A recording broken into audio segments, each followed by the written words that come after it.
Ya, akhirnya hari yang ditunggu-tunggu terkait dengan keputusan dari FOMC meeting yang sudah dilakukan selama 2 hari, dan ini adalah hari kedua, berarti kita akan dengarkan pengumumannya nanti malam, atau kurang lebih tepatnya di jam 2 dini hari. Oke, satu hal yang pasti, Anda harus menyimak tentang apa yang akan diucapkan ataupun disampaikan, bukan terkait dengan interest rate decision-nya atau suku bunganya. Karena suku bunga untuk malam ini dipastikan akan tetap atau tidak berubah di angka 0,25%. Jadi kalau misalkan Anda simak di jam 2.00, maka itu akan didapatkan 0,25% persis atau sesuai dengan ekspektasi. Nah, lalu kemudian kita akan terfokus dengan press conference-nya, apakah Fed akan melakukan kenaikan suku bunga di bulan Maret apa tidak. 85% sampai 90% kurang lebih survei membuktikan bahwa itu betul akan terjadi. Nah, tinggal pertanyaannya adalah berapa besar? Kemungkinan yang akan dilakukan ataupun yang diharapkan oleh market adalah sekitar 25 atau 50 basis point. Hanya saja, kalau melihat dengan pergerakan atau pergolakan yang terjadi di indeks saham AS yang ternyata mengalami penurunan karena ada kekhawatiran Fed akan lebih agresif, yaitu dengan melakukan kenaikan 50 basis point, maka kemungkinan tersebut sedikit terkikis. Nah, akhirnya, maka market jauh lebih kompeten ataupun lebih available untuk kenaikan 25%. So, skenario-nya, kalau ternyata Fed mendapatkan atau mengumumkan terkait dengan kenaikan mungkin saja dilakukan sekitar 25 basis point di bulan Maret, maka kemungkinan itu sudah diantisipasi atau sudah diterima dengan baik oleh market, sehingga kita akan melakukan apa? Kita akan melakukan rebound ataupun rally untuk emas, termasuk juga untuk indeks saham Amerika. Dan ini berarti USD Yen dan Treasury Yield akan mengalami penurunan.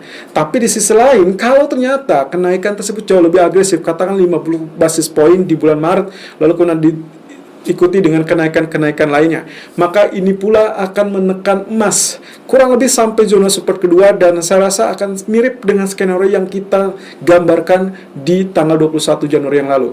Nah, berarti kita akan melakukan hal tersebut tertekan lebih dulu, barulah nantinya akan terfokus dengan Imlek. Semua akan melihat dari posisi bahwa tingkat permintaan fisik dari Imlek itu biasanya kecenderungan mendorong emas untuk mulai kenaikan. Jadi kita fokus saja dengan 1 dan juga 2. Kemungkinan pertama tadi adalah terkait dengan kenaikan suku bunga, tapi hanya sekitar 25 basis point, lalu kemudian ditambahkan dengan statement bahwasanya inflasi nantinya akan turun setelah beberapa kali kenaikan.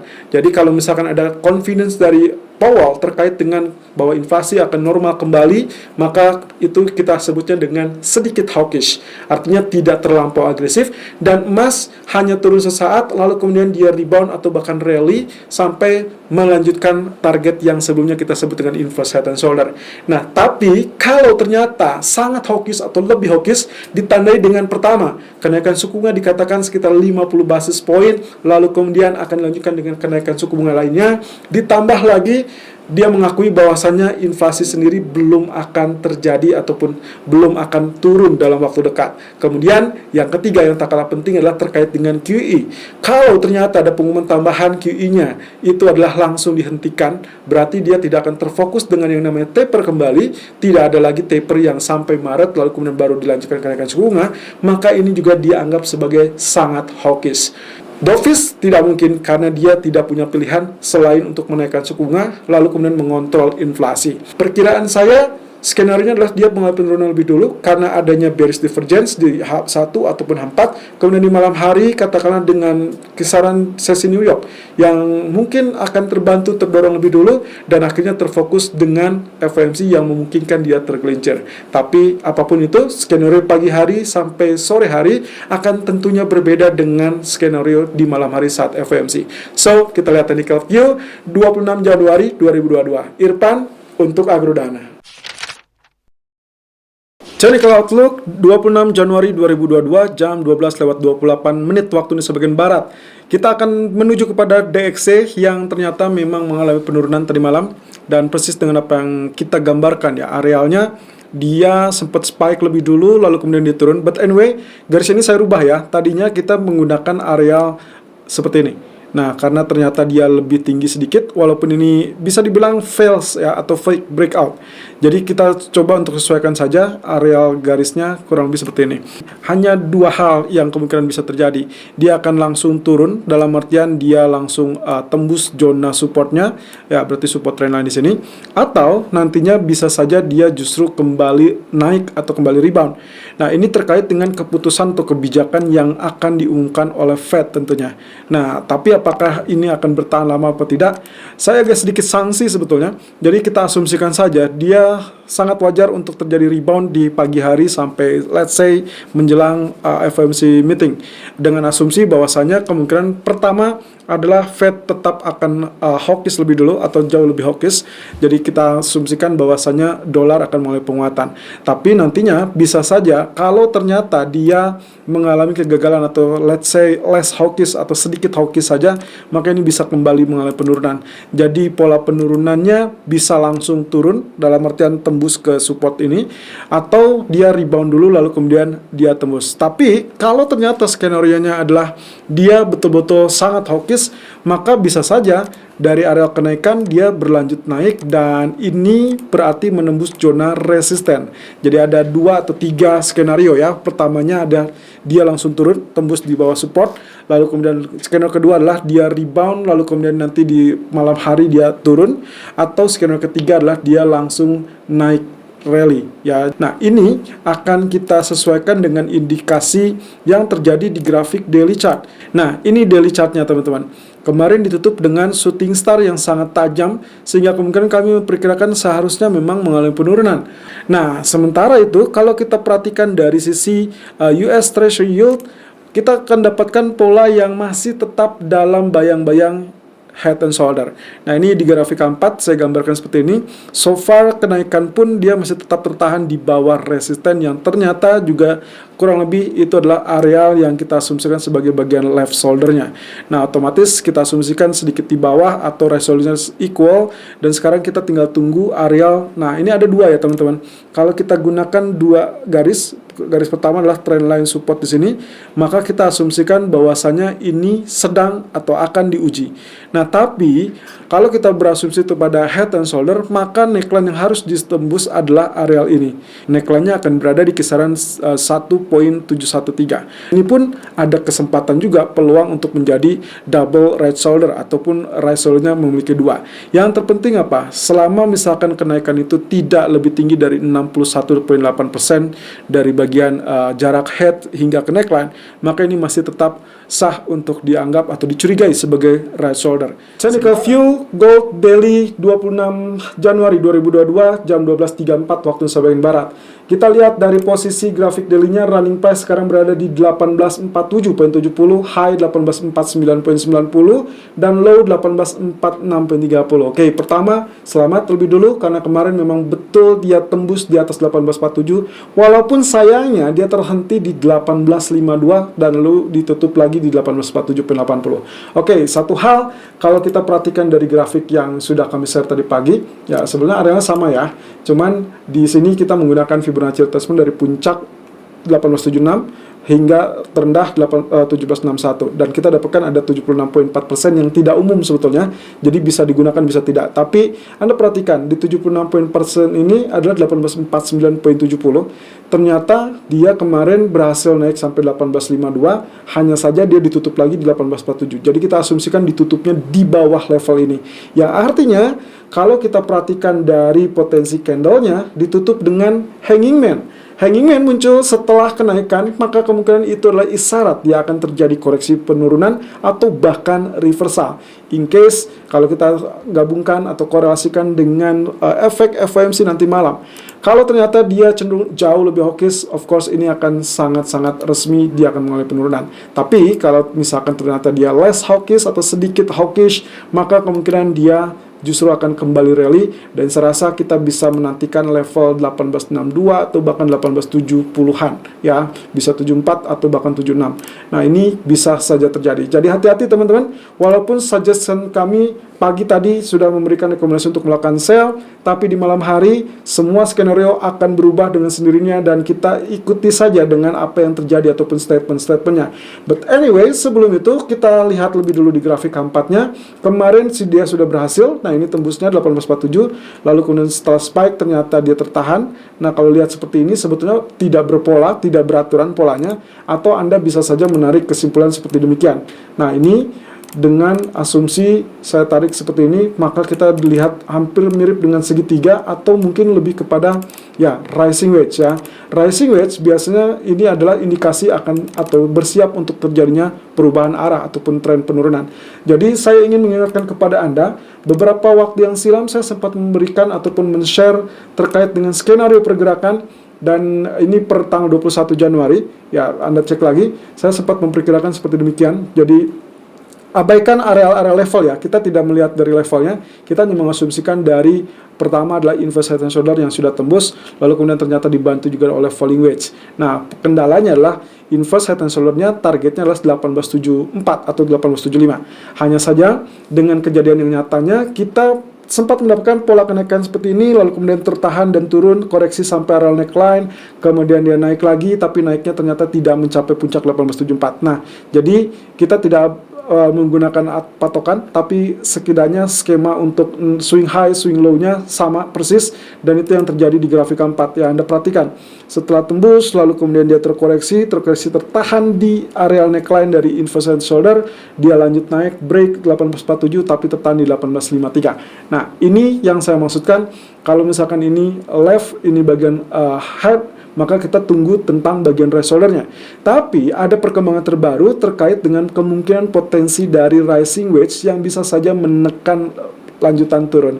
Artinya skenario B kemungkinan ini sudah batal karena dia tidak terjadi double top. Jadi kita masih melihatnya sebagai skenario A. Skenario A adalah skenario awal di mana dia mengalami kenaikan, lalu kemudian nanti dia akan mengalami penurunan saat di FOMC, persis dengan skema pertama kita. Ya, ini diperkirakan saat FOMC terjadi tergelincir dengan asumsi bahwasanya Fed akan lebih hawkish. Nah, nantinya penurunan diharapkan sangat cepat, lalu kemudian di pagi hari mereka akan langsung terfokus kepada Imlek, dan akhirnya itu yang akan mendorong sampai Imlek nanti. Walaupun saat Imlek belum tentu dia akan equal atau seimbang dengan areal bagian left, yaitu di 1847, bisa saja lebih tinggi ya. Kalau misalkan patokannya 1853 berarti bisa saja lebih tinggi. Nah, tapi kalau misalkan kita perhatikan dari sini, bisa saja nantinya begini pergerakannya. Pergerakan turun, lalu kemudian tertahan pertama kali di 1840-an, lalu kemudian dia diharapkan swing high. Swing high mungkin akan sedikit lebih tinggi dari yang kemarin, kurang lebih 1854. Kalau misalkan kita gunakan seperti ini, ya kurang lebih di sini, berarti 1854 ataupun 1856, diharapkan dia akan tertahan karena lalu kemudian fokus kepada FOMC. Nah, artinya alurnya, kalau Anda perhatikan di data ekonomi di jam 20.30 atau lebih tepatnya di 22.00 ya teman-teman.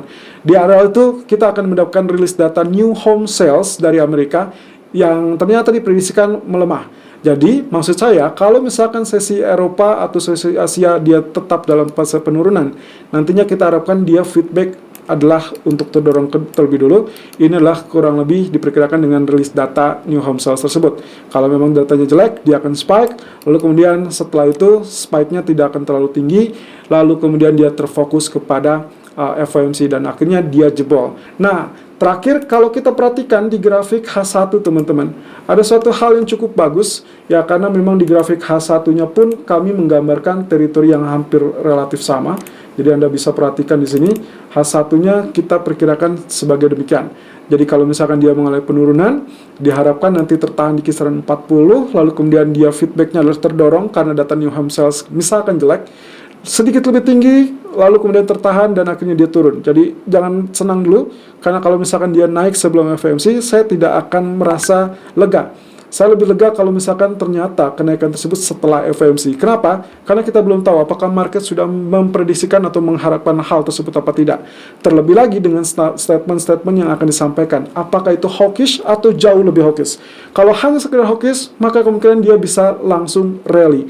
Tapi kalau misalkan jauh lebih hawkish, maka dia akan kembali tertekan. Nah, terakhir, dengan asumsi ini, maka yang harus Anda perhatikan lagi ternyata puncak ini, ya, Anda perhatikan puncak ini dengan puncak ini. Artinya kita memiliki areal yang kita sebut dengan higher high. Sementara di bagian, ya ini adalah MACD, kita mendapati areal higher low. Ya, berarti kalau demikian kita mendapati yang namanya pola dari bearish divergence. Itulah sebabnya kami menganjurkan untuk malam ini atau untuk hari ini lebih dulu untuk melakukan sell dengan teritorinya kita asumsikan saja masih di area 50 atau mungkin di dekat 50. Berarti kalau misalkan ada 1848 ataupun 49 itu masih oke. Kemudian yang tertinggi 1852, kita belum berharap dia akan tembus resisten ya.